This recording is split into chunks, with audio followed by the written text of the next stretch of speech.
Something brought you here, and it wasn't by chance. Even without realizing it, your vibrational field began shifting the moment you clicked on this video. And the strangest part? You haven't done anything yet, but you're already activating a force humanity once forgot.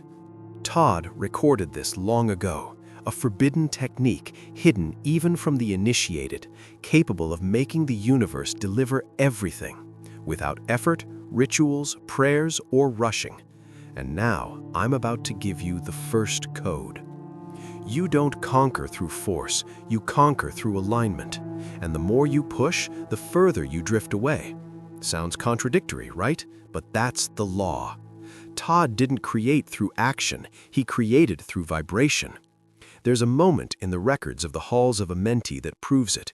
He stopped, fell into total silence, and when he stopped, reality itself bent. That is exactly what will begin to happen to you if you stay until the end. There's something no one has told you. Inside you exists a point that activates this force, and soon you'll discover exactly where it is. But first, we need to break the biggest lie that's sabotaging your vibration right now. When you quiet yourself, the universe speaks. When you stop wanting, everything is given. Now that you've felt that point of silence Thoth accessed, it's time to expose one of the deepest self-sabotages that keeps people from everything they most desire. And the danger is that it masquerades as virtue, discipline, courage, but behind that mask lies the greatest block to manifestation: misdirected effort. The idea that only those who suffer, exhaust themselves, and race against time deserve to conquer. Thoth made it clear, what is forced is lost. The universe doesn't respond to the volume of your effort, but to the vibrational frequency it emits. The trap begins early. From childhood, you're taught you must earn, prove your worth, and exhaust yourself just to get the minimum. What no one tells you is that effort coming from misalignment produces more scarcity than results. It's like swimming against an invisible current. The more you struggle, the further you drift from shore. And the worst part? That resistance is invisible. It forms in the subtle field, behind the scenes of your energy. Every thought of obligation, every desperate attempt to control timing, every forced path creates tension. That tension vibrates in disconnection, scarcity, and doubt, and the field senses it. You can say you believe, do affirmations, visualize, pray, but inside your energy is desperation, urgency, control. Manifestation cannot occur. The field responds to how you feel, not what you say. Effort becomes a gilded cage. You feel active, busy, productive, but you're spinning in circles, trapped in a vibrational pattern of resistance. Thoth explained this enigmatically, but precisely through the principle of polarity. Every force creates its counterpart. Every intention charged with tension generates its opposition. The more you try to force a reality, the more resistance pushes back. This is the key almost no one notices. Excessive effort doesn't bring you closer. It repels, because vibrating effort is vibrating absence. It declares energetically that what you desire is still far away, still not yours, still needs to be earned through sacrifice. And that alone keeps manifestation out of reach. It's not about abandoning action, it's about abandoning friction. Letting go of the hidden anxiety that drives most people, the feeling that they must race against time, that if they don't do everything now, they'll lose. That's not flow, that's fear. And where fear vibrates, creation contracts. Thoth didn't just warn about this, he lived it. Ancient Egyptian oral traditions describe how he taught disciples to enter deep contemplation before any action. He knew that action born outside inner silence is born from confusion, and everything born from confusion returns to it. This explains why, even when you do everything right, things often don't happen. You study, plan, work, but inside the field is misaligned. The foundation is fear, the drive to rush, and that becomes a silent, constant, self-sabotaging vibration. Everything starts to shift when you see this trap for what it truly is: inherited programming, not destiny; a cultural illusion, not a universal truth. And when you recognize it, a new space opens. In that space, resistance dissolves effortlessly. No internal struggle, no war with time. And in that space, Thoth left, hidden within his teachings, the first key to reverse the hidden flow that keeps everything you desire at bay. The forbidden gesture, the movement that halts force and activates flow. Thoth called this the pre-manifestation state, a vibration before any form, any mental intention, any agitated emotion. It is a subtle field, so subtle that most people live their entire lives without noticing it.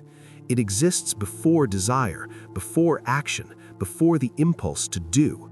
And when you touch that point, the world begins to respond. This isn't about thinking positively or repeating phrases. It's an interior shift, a return to your essence, unclouded, unhurried, free of resistance. Silent mind, present body, calm heart. Not apathy, pure magnetism. And here's the remarkable part: you already know this frequency. You've felt it before, even briefly. The moment when everything slows, when time seems suspended, when you sense something approaching without needing to chase it. That is the field, the point where reality begins to reorganize in your favor, not by effort, but by vibrational coherence. This field is not activated by technique, but by surrender, an active, lucid, conscious surrender. Simply observing, without controlling, correcting, or rushing. You breathe, you're present, and that alone is enough for the field to start working for you. Hermetic traditions tell of initiates spending days in absolute silence before any act of creation. It wasn't punishment, it was alignment. Sound only holds power when it arises from the right silence. And Thoth recorded this, not in technical manuals, but hidden between the vibrational lines of his teachings. The first activation of this field comes quietly. Small reactions begin. Your body relaxes, your mind slows, your internal time shifts, and without doing anything, you feel something being reorganized, as if an invisible gear is turning in your favor. This is the intelligence of the field starting to act, not because you forced it, but because you stepped aside. That's why many, despite techniques, practices, and rituals, still fail to manifest what they desire. They operate from tension. But when that tension stops, even briefly, the field always responds. It was waiting for you to be quiet enough to listen. Now that you sense the field vibrating around you, know that it can be strengthened. There's a way to maintain and expand this state, turning it from a fleeting glimpse into your natural state of being. At that moment, the gesture appears. A simple, silent movement, yet so powerful it was sacred to ancient initiates. A movement that doesn't invoke, beg, or ask. It simply shows readiness, a remembrance that you no longer need to chase. In ancient traditions, this gesture wasn't taught with words. It was passed through observation and direct imitation during silent rituals in hidden temple chambers. Only those in the right vibrational state could even perceive it. When performed, it doesn't create magic, it activates memory. This gesture has no function, only meaning. It marks the instant the seeker stops moving from desire and begins vibrating in certainty. It's an energetic seal. It is done. Even before manifestation appears, the field recognizes the decision, and that certainty changes everything. In Hermetic language, this gesture represents total surrender to the intelligence of flow. Not surrender as commonly understood, but vibrational surrender, where you no longer try to control paths, timing, or details. You become a channel, a vessel holding the seed of manifestation, letting it grow naturally. Curiously, this gesture has no name. Records offer no designation, yet its form appears in Egyptian reliefs, Mesopotamian seals, Gnostic manuscripts, and even medieval occult engravings, always subtle, consistent. One hand rests over the center of the chest, the other lowers toward the earth, palm down. This gesture isn't symbolic, it aligns two magnetic points in the body. The hand on the chest activates heart coherence, the vibration of presence. The hand toward the ground anchors that vibration in the physical world. It's as if you're telling the universe, I do not ask, I assume. And in that moment, something happens, something you may already be beginning to feel now. The edges of your perception become sharper. Sounds around you feel more distant. Your breath shifts rhythm on its own. The mind slows without command. It's as if the field around you is listening to what hasn't yet been spoken, and in fact, it is. That subtle gesture, though almost imperceptible, doesn't escape the vibrational field. It's a silent signal. You've left the mode of searching and entered the state of receiving. Often, the field responds before you even notice. Tiny synchronicities, unexpected reunions, new ideas. Internal sensations of peace, subtle signs that something has been activated. And yes, it has, but not because of the gesture alone. By doing it, you entered the frequency of someone who no longer needs to prove anything. You stopped moving from lack and began moving from presence. That's the invisible key turning desire into magnetism, the point of surrender where the universe takes command. It's in that instant, when the gesture completes and the field responds to silence, not effort, that a difficult truth emerges. As reality starts moving toward you, you begin to perceive what kept it away, and that perception can hurt because it dismantles all the logic you followed until now. Thoth called this the inverted field, a vibrational state where even correct actions produce the opposite of your desires.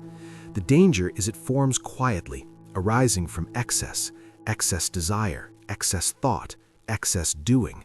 The harder you push, the farther you drift from what you seek. The inverted field is invisible. It doesn't shout, it doesn't show in words. It hides deep in your vibrational state, flipping your magnetism. You say you want love, but vibrate fear of rejection. You seek prosperity, but feel trapped in scarcity. You want freedom, but feed anxiety. The field responds to who you are, not what you say. This truth makes many give up. It's easier to blame the world, claim bad luck, envy others. But when you realize it was your own field vibrating in reverse, there's no more pretending. That's why Thoth was so direct. The universe neither punishes nor rewards, it reflects. When the reflection is distorted, the mind instinctively tries to break the mirror. The true alchemist doesn't fight the reflection. They adjust the vibration of the source, and that source is you. That inversion is subtle, but you can feel it. You've lived it before. That feeling of chasing something with all your strength, only to sense that the harder you run, the farther away it gets. And then the opposite, when you decide to let go, stop, rest, and suddenly the answer arrives. That isn't coincidence, it's the intelligence of the field revealing what attracts and what repels. What creates the inverted field is contraction, the inner tension born from the belief that something is wrong, that you must fix, resolve, or force things. That tension closes the channel. What was ready to approach retreats. What was already within reach dissolves, because the energy you emit communicates more than your actions ever could. And this is where everything begins to turn. When you recognize that what was pushing things away wasn't the world or people or chance, but the distorted vibration of your own field, rooted in fear, control, and urgency. That recognition alone starts to reverse the flow. The field doesn't need time to change. It responds the instant you realign. The moment you release tension, even for a few seconds, the wheel turns. What felt stuck begins to move quietly, without explanation, without logic, simply because you stopped inverting your own energy.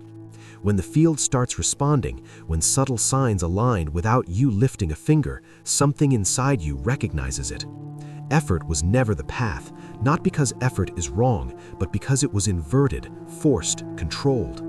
At that moment, the mind tries to regain control. It wants to understand, measure, make sure it will work this time. And that is precisely where the next shift occurs. Thoth called this the point of yielding, an almost invisible threshold between control and trust, between a mind that wants to dominate everything and a consciousness that finally allows.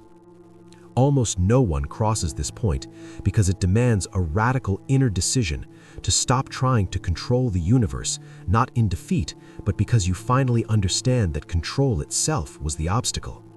This point has no signal, no ritual. It happens inside, in an instant, in a breath, in the moment you truly release the burden of needing to understand everything, predict everything, secure everything. You surrender not to life, but to the intelligence that sustains life. When that happens, everything changes. It's a silent collapse of the ego. The mind protests, tries to pull you back, warning that it's dangerous not to plan, not to anticipate, not to control. But the soul knows. It recognizes this moment. It's been waiting for it. This is when you step aside, when you stop obstructing the movement of the field. And once that threshold is crossed, the vibration shifts so quickly that the senses can't track it. You don't see it, you feel it. Things begin to arrive, not loudly, not dramatically, but with precision. Someone sends you a message you weren't even expecting. A yes appears where there was only silence before. A door opens without being pushed. Everything begins to turn in your favor without effort because you finally allowed the universe to do what it always wanted to do: deliver. That point of yielding activates a new level of spiritual sovereignty. Contrary to what you were taught, surrender is not bowing down, it is assuming. Assuming there is a greater order at work, that you no longer need to carry everything on your shoulders, that an intelligence, vast, precise, and subtle exists, and it only acts when you step aside. That point of yielding activates a new level of spiritual sovereignty. Contrary to what you were taught, surrender is not bowing down, it is assuming.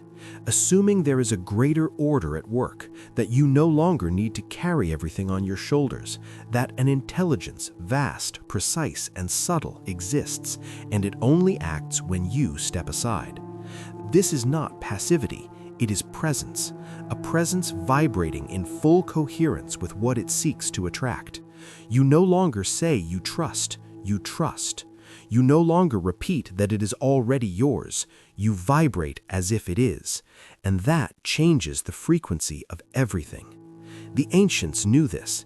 In the initiatory schools of Egypt, this point was the true threshold of passage. Only those who learned to yield could cross the veil. And that surrender was never taught with words, it was felt. It was the moment the initiate stopped seeking power and began living from it. And that is what is beginning to happen to you now. The flow of Ket, the frequency that attracts without calling. When you cross the point of yielding, it feels as if the gear that once turned against you begins to rotate in your favor. But this movement makes no noise. It doesn't arrive as an explosion of results. It arrives softly, like a breeze changing direction without you noticing. That change of direction has a name few know: Ket. In the oldest Egyptian records, Ket was not merely a spiritual state, but a real frequency, a vibrational quality so pure that nothing could resist it. It does not act like an aggressive magnet. It does not force or demand. It simply radiates a presence that draws in everything aligned with it. Thoth taught that the true master does not search, he vibrates, and what is compatible arrives without commands, without forced intention, without physical movement. This is difficult for the mind to grasp because it was trained to do, plan, repeat. But when the body enters the flow of Ket, you feel the difference. It isn't euphoria, it is a deep calm rising from within, as if every cell knows it no longer needs to run. That quiet confidence alters the field around you, as if your presence alone begins to reorganize the environment without effort. No elaborate ritual is required. What Thoth offered were subtle indications: slower breathing, gentle attention resting in the space between thoughts, a contemplative state where you ask for nothing and simply allow. It's like tuning an instrument. You don't create the music, you adjust the vibration already present in the air. And the longer you sustain that frequency, the stronger the field becomes. The vibration stabilizes and begins emitting signals the universe understands without translation. You don't say, "I want this." You vibrate as if you already have it.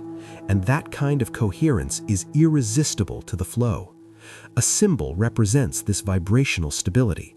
Two intertwined fields, one pointing upward, the other downward, held by a central axis. It shows that the flow comes from inside out, and once sealed, it not only activates the field, but protects it. When this frequency settles, a new reality begins to bend around you, subtle but real. People start listening to you differently. Situations that once felt stuck reorganize without your intervention. Time feels more flexible. Paths that were closed open, and it's not coincidence. It's the field responding to the coherence of your internal state. At this point, many people go into shock. Everything they tried to force for years begins arriving effortlessly. The mind resists. It wants to understand, label, and regain control. Here lies the danger. The mind will attempt to sabotage the flow, push you back into effort, claim it's luck or illusion, insist it won't last. This is the final test. The instant the field flows and the mind begins to doubt, measuring the invisible with logic. If you don't silence this interference, everything begins to close again. Thoth's law flows. Do not force, and the world bends to your being. If you quiet the mind's last attempts to control, something rare occurs, a subtle but profound shift in your field. You stop emitting signals of lack, urgency, and control, and start emitting presence, a vibration so stable, secure, and pure that the universe has no choice but to respond. This is the state the ancients called the golden receptacle. It's not symbolic, it is real. You feel it in your body. Anxiety fades, not because you convinced yourself it would work, but because you're no longer trying to make it work.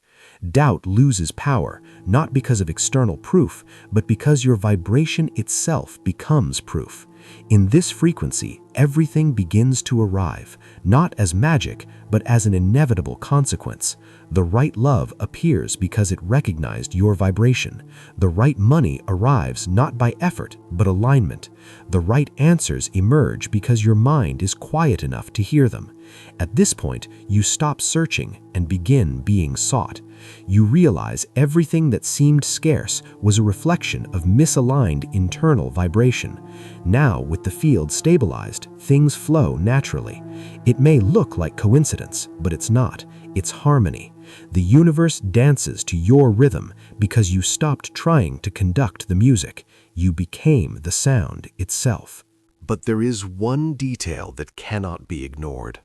A sacred rule, a vibrational limit that, if crossed, dissolves everything. Just as the field is built in silence, it can be broken by the smallest movement of doubt, urgency, or attachment. Thoth was clear. Once activated, the golden receptacle cannot be used as a tool of control. It must be sustained as a state of being. The moment you try to use it to attract something, you fall out of frequency, because wanting is already declaring absence. This state remains only when you are complete in the now, when you need to prove nothing, when you are not waiting for the miracle, because you are already living as if it has happened. And if you've reached this point, something important must be revealed, not as a new technique, but as a remembrance.